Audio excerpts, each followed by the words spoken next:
Boa noite a todos. O Amor Impossível é um texto que está no livro Bem Sofrer e Consolar, do escritor espírita Edson Carneiro. E ele nos põe a refletir sobre o grande desafio da vida, que é amar. E esse grande desafio da vida foi apresentado justamente por Jesus.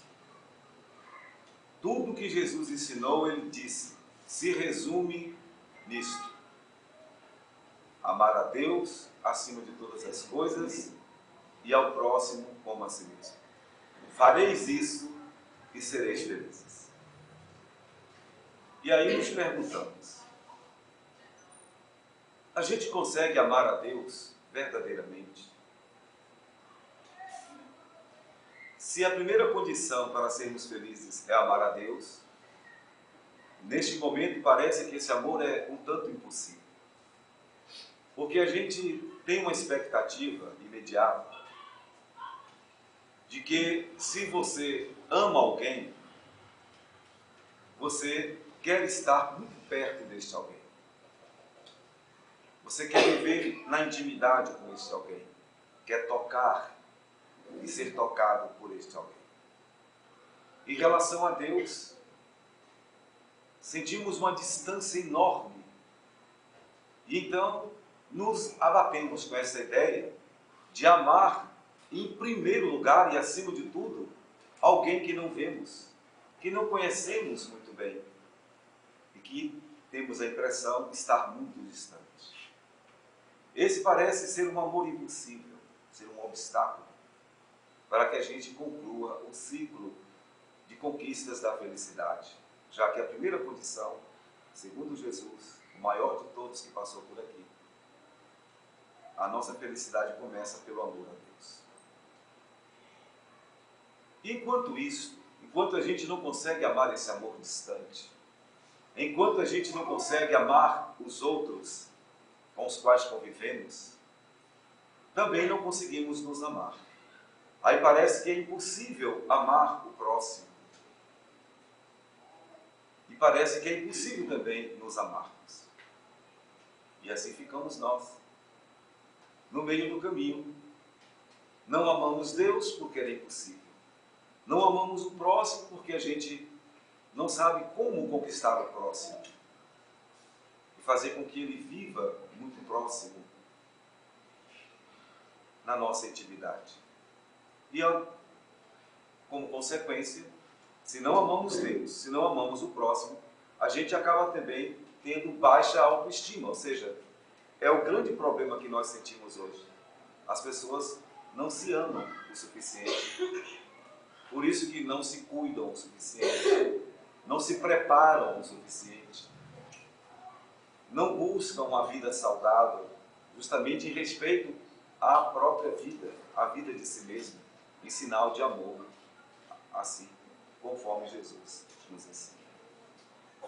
E enquanto isso, nós vamos permeando, buscando, caminhando amores. E quase todos nós, talvez, teremos uma história para contar, de que nesta busca de um afeto, de um amor, nos deparamos com alguém que nós gostaríamos muito de que fizesse parte da nossa vida íntima. E gostaríamos de dar todo o nosso amor. Mas em dado momento a pessoa diz, olha, eu gosto de uma outra pessoa, portanto eu não posso corresponder. E às vezes alguém se declara para nós e diz, eu gostaria que você fosse o amor da minha vida, o grande amor da minha vida. E a pessoa delicadamente vai dizer, eu não posso corresponder, porque eu não te amo tanto assim. E pode acontecer que a gente tenha mesmo alguém que nos ame muito, mas a gente considera que aquele amor é impossível. As músicas, as poesias, as histórias contadas ao longo dos séculos, em sua maioria falam dos encontros e dos encontros. Quem aqui nunca se encantou com a história de Romeu e Julieta? O amor impossível, porque as famílias eram inimigas e não aceitavam que os dois se relacionassem amorosamente. E terminou de uma forma trágica. Os dois morreram e não conseguiram realizar o sonho de se amar. Quase todas as pessoas, mesmo nas relações que mantêm, reclamam que não amam tanto assim e que não são amadas tanto assim. Mas, se o amor para nós ainda parece algo impossível, se nós não alcançamos Deus pela distância, não que Ele esteja distante, mas nós não conseguimos perceber o próximo, se nós não conseguimos amar o outro tanto assim, nem a nós mesmos, devemos então desistir? Ao contrário, absolutamente não. Devemos continuar tentando criar vínculos com as pessoas. Mesmo que um dia possamos nos decepcionar e alguém chegar até nós delicadamente e dizer: olha, eu já não gosto tanto assim de você como eu gostava antigamente. Ou você terá que dizer isso para alguém, procurando não constranger, não causar um dano, um sofrimento, e dizer delicadamente: olha, nós não vamos poder continuar juntos na intimidade, porque eu também já não amo tanto assim. E aí um sofre de um lado, outro sofre do outro, e a gente vai tentando outras vezes, e quase sempre as coisas acabam da mesma forma. Mas, mesmo assim, a proposta é que não devemos desistir, porque o amor é a meta. E de tanto tentarmos amar, construir algo com alguém, nós vamos aprender o caminho do amor. E uma vez tendo aprendido, aí sim, já não mais sofreremos. Mas isso não quer dizer que quando nós encontrarmos o caminho do amor, que nós seremos felizes porque os outros vão corresponder ao amor que vamos lhes dar. Não.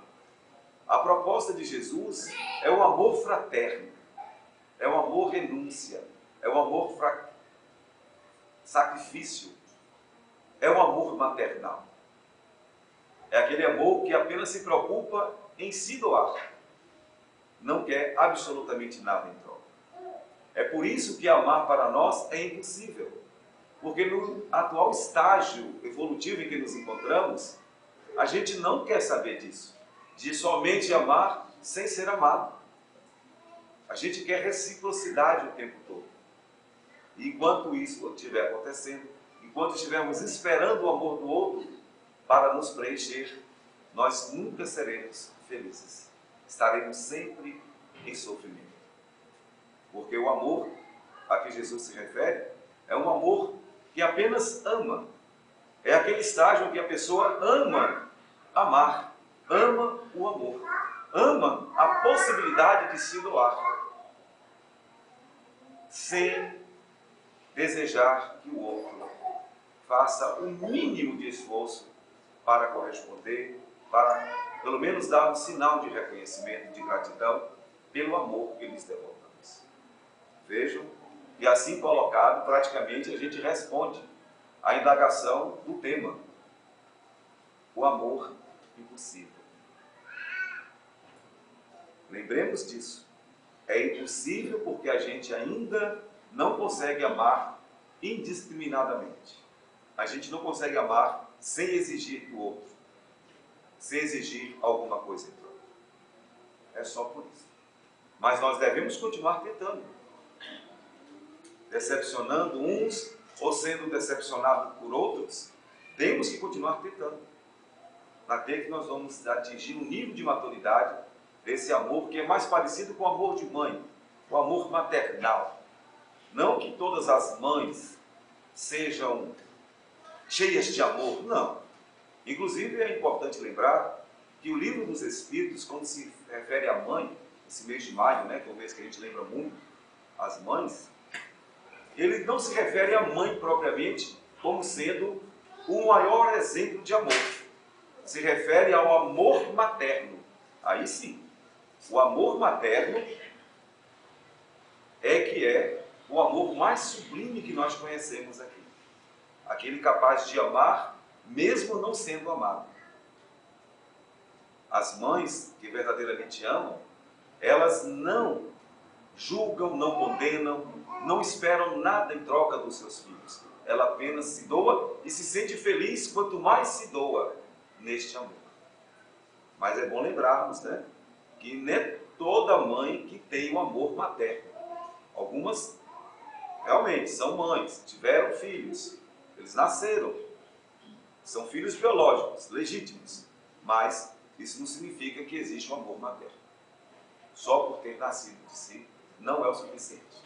Muitas vezes até um homem pode ter um amor materno e uma mulher não tem. Essa semana estávamos conversando justamente com uma mãe, que é mãe de uma menina que tem síndrome de Down. E nós frequentamos muito o comércio dessa família, todas as semanas, e ficamos encantados com a criança síndrome de Down. Deve estar aproximadamente com 4, 5 anos, mas a inteligência, a sociabilidade é realmente algo encantador. Eu fico ali, naqueles minutos que estamos fazendo compras, observando, admirando aquela criança síndrome de Down. E a mãe estava vestindo uma camisa que foi de uma caminhada que eles costumam fazer no mês de março, que é o dia do síndrome de Down. E aí eu falei para a mãe, somente mães especiais têm filhos especiais. Mas ela disse, Valfrido, mas não é bem assim. Eu mesmo estou trabalhando com um grupo de mães que, assim como eu, tem filhos com síndrome de Down. Minha filha é um encanto, realmente. Em relação a mim e a minha filha, a gente pode até dizer isso. Eu até aceito que eu sou especial, por ter essa filha especial, porque eu tenho um filho, um rapaz belíssimo, amo muito, mas essa menina síndrome de Down é diferente. É algo que não dá para descrever. Porém, muitas mães que fazem parte, inclusive, dessa caminhada, elas estão revoltadas. Porque Deus lhes deu uma criança com alguma dificuldade. Elas não aceitam. E eu tento mostrar a elas a importância de desenvolver o sentimento materno. São aquelas mães que pedem a Deus assim, olha, eu vou ter filho, mas o meu filho tem que ser saudável. Tem que vir com saúde perfeita. E se de repente não vem? Algumas mães acabam se revoltando contra o próprio Deus, porque lhes deu uma criança com uma deficiência para cuidar. Então vejam que este amor impossível, ele está relacionado diretamente, como já afirmamos, à nossa infantilidade. Por que infantilidade? Porque a criança, ela é egoísta, ela é egocêntrica. Toda criança acha que ela é o centro do mundo, que todo mundo tem que fazer tudo para ela. Isso é infantilidade. Mas nós adultos, em matéria de amor, também continuamos crianças. Porque a gente quer que todo mundo nos agrade de todas as formas.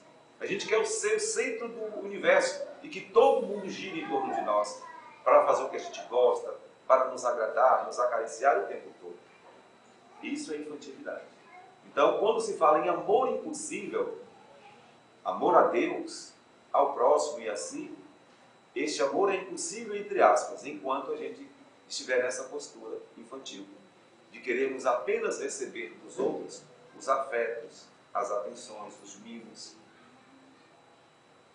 Quando estivermos numa posição exatamente inversa, e a evolução espiritual vai nos garantir isso, com o tempo, com as várias encarnações, isso não se consegue da noite para o dia, nós vamos conseguir esse estágio do desenvolvimento do amor maternal, onde a gente apenas vai ficar feliz em ver o outro feliz. O Evangelho segundo o Espiritismo tem uma mensagem de um espírito que foi contemporâneo de Allan Kardec, Sanson, que já observando essa história da vivência do amor, e o amor como único caminho para a felicidade, e ele diz isso numa mensagem, que se a gente bem soubesse o que é a vida, qual é a razão da existência, nós não iríamos querer outra ocupação na vida, a não ser a de fazermos aos outros felizes. Mas nós ainda não estamos assim, né? Nós estamos numa fase em que a gente quer que todo mundo se mobilize para fazer a gente feliz. É por isso que os amores vão ficando distantes. Mas, como se diz, temos que continuar tentando. Decepcionamos alguém, esse alguém tem que continuar a vida. Se alguém nos decepcionou, continuemos nós também a nossa vida. Continuemos a buscar. Até que a gente vai amadurecer e vai encontrar esse caminho deste amor sublimar. E aí sim, experimentaremos a felicidade. Enquanto estivermos nessa situação atual, seremos infelizes. Esta é a condição. Enquanto estivermos querendo e exigindo que os outros nos amem, nós vamos estar sempre em estado de sofrimento. Quando a gente inverter o papel, a gente estiver preocupado apenas em amar os outros, sem querer nada em troca, aí é que nós sim experimentaremos a felicidade. Existem duas histórias que gostaríamos de colocar aqui de amores, que são tantos, né? Todo mundo tem histórias para contar de amores, né? Amores que vêm, amores que vão. E a vida segue assim, através de muitas encarnações, com os encontros e os desencontros. A Bíblia fala de Davi, o rei Davi. Todo mundo conhece a história, né? Aquele jovem que, quando os judeus estavam para enfrentar os filisteus, no exército filisteu tinha um homem gigante que certamente iria destruir todo o exército judeu com a sua força. E Davi desafiou o gigante, e nesse desafio ficou certo de que quem ganhasse a luta seria o vencedor e não haveria mais batalha. Apenas um morreria. E aí nós sabemos que no enfrentamento, Davi, com Badoc, acertou uma pedrada de forma letal e o gigante filisteu morreu. E assim Davi conquistou o reino, reinou durante muitos anos, porém, ele se apaixonou por Betsabá, uma jovem belíssima, que era casada com o comandante do exército de Davi.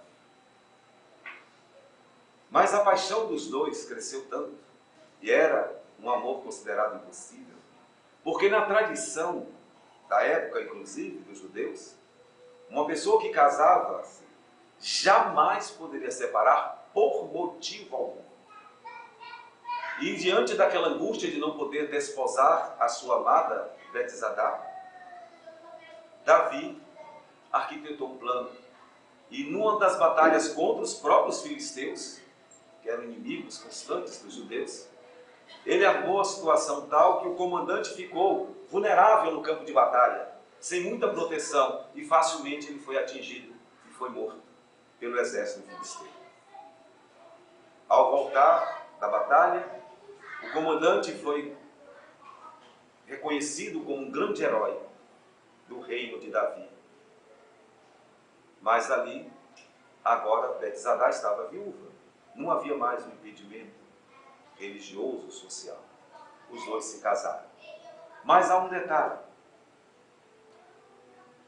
Enquanto o comandante esteve longe em algumas batalhas, Davi permanecendo no seu castelo, eles haviam iniciado um romance.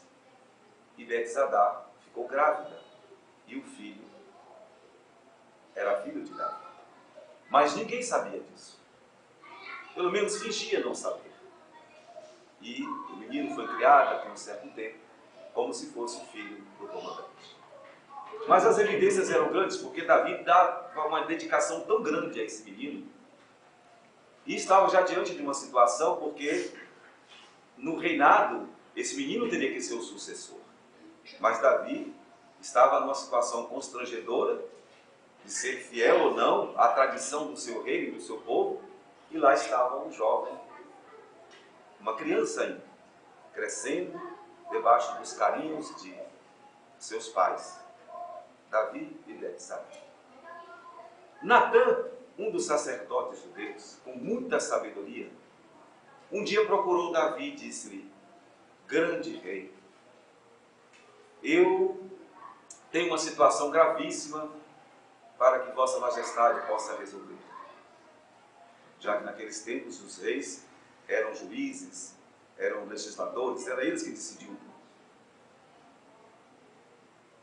E então, Natan contou, olha, tem um homem do nosso reino muito rico, tem muitas reservas, tem muito gado, muitas ovelhas, e tem um outro homem que ele é muito pobre.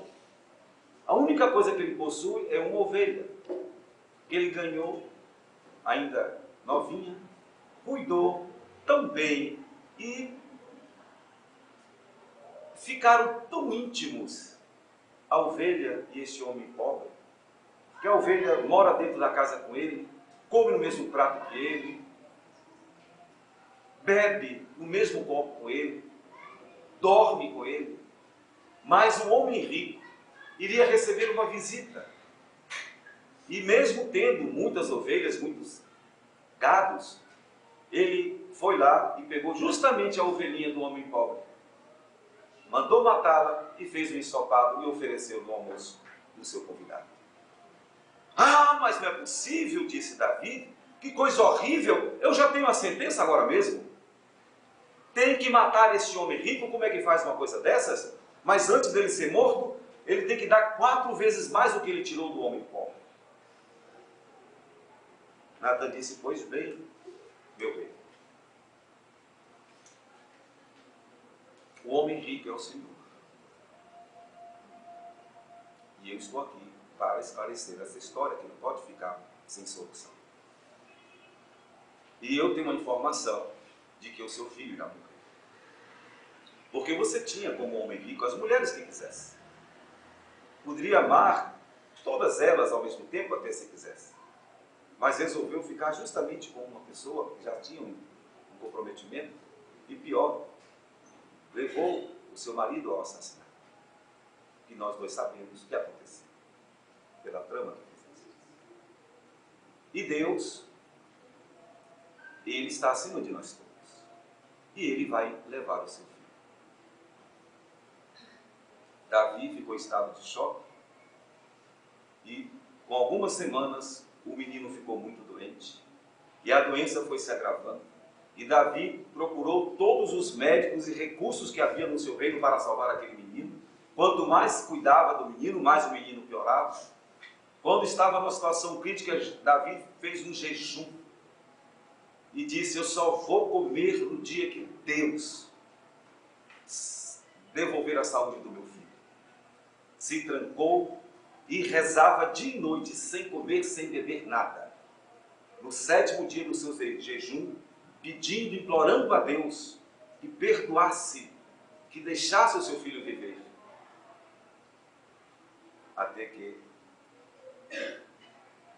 os médicos do palácio, com muito cuidado, adentraram o quarto em que Davi estava jejuando, orando, e deu a notícia da melhor maneira possível para não chocá-lo, temendo que ele fosse entrar em colapso nervoso, em função da situação em que ele se encontrava, tensa, implorando a salvação do seu filho a Deus. Mas assim que ele recebeu a notícia que se confirmara que Deus realmente não ouviu as suas preces, ele tomou uma decisão. Se é isso que Deus quer, eu vou obedecer. Não vou derramar uma só lágrima. Vou seguir a minha vida e que seja feita a vontade de Deus. Eu implorei, mas Deus está acima de todos nós. E começou a levar uma vida tranquila, para a surpresa dos médicos que pensavam que iria entrar em uma grande crise emocional. E assim ele continuou o seu casamento com Betsabá. Tiveram outros filhos, e um dos filhos, que supostamente poderia ser a reencarnação desse próprio filho, foi aquele considerado o maior de todos os reis da história dos judeus, Salomão. Então vejamos que entre os encontros e desencontros, os erros e os acertos, a vinculação com Deus, a fé ou a falta dela, tudo isso somado vai nos favorecer para que a gente passe a entender O que seja isso? Colocar Deus acima de todas as coisas. Davi experimentou essa sensação. Mas não apenas vamos comentar aqui dos amores famosos, porque também Laura era uma funcionária de uma prefeitura, de uma cidade do norte do nosso país, que trabalhava em um albergue noturno e recebia, na maioria, pessoas alcoolizadas que ficavam pelas ruas, em processo de abandono. E numa dessas acolhidas, Antônio chegou maltrapilho, sujo, faminto, e Laura o acolheu. Providenciou, como sempre o fazia, com todo carinho, para que Antônio tivesse um bom banho, roupas limpas, uma boa alimentação, uma boa cama. No outro dia ela deu sequência, mas ela percebeu, depois que Antônio estava sóbrio, tranquilo, que se tratava de uma pessoa que lhe transmitia uma certa afetuosidade. E ao mesmo tempo, Antônio começou a sentir o mesmo por ela. E os dois começaram a namorar. Foi um horror. Como assim? Vai pegar um homem de rua para trazer como sendo o seu namorado? E ela foi vítima de um preconceito enorme. Mas mesmo assim, ela continuou. Casou-se com ele. Continuou a trabalhar. Depois de 20 anos, quem fosse visitá-los ia perceber um casal extremamente feliz. Antônio se refez, ela continuou trabalhando na prefeitura, já não no albergue, mas em campanhas de prevenção ao uso do fumo, ao uso do álcool, um trabalho belíssimo social e humanitário. Tiveram filhos e eles que foram vítimas do preconceito agora eram admirados por todos e invejados, porque poucas pessoas conseguem, em meio a tanta pressão, a tanta contradição, a tanto preconceito, se manterem de pé e construírem algo importante como uma família honrada e digna. Então vejamos, meus amigos, as reflexões sobre os amores impossíveis são tantas. Eu tenho certeza que se nós tivéssemos tempo para conversar com cada um por 1 hora, 2 horas, cada um teria uma história de um amor para contar. De um amor que deu certo, de um amor que não deu certo, daqueles que queriam o nosso amor, mas nós não correspondemos, e vice-versa. Mas, de qualquer forma, a proposta de Jesus continua de pé. Devemos continuar trabalhando para amarmos uns aos outros do mesmo jeito que Jesus nos ama. Lembrando a síntese da sua proposta universal para se chegar à felicidade. O que temos que fazer todos os dias é isso. Trabalhar, sobretudo, para amarmos a Deus acima de todas as coisas e ao nosso próximo como a nós mesmos. E muito obrigado a todos pela especulação.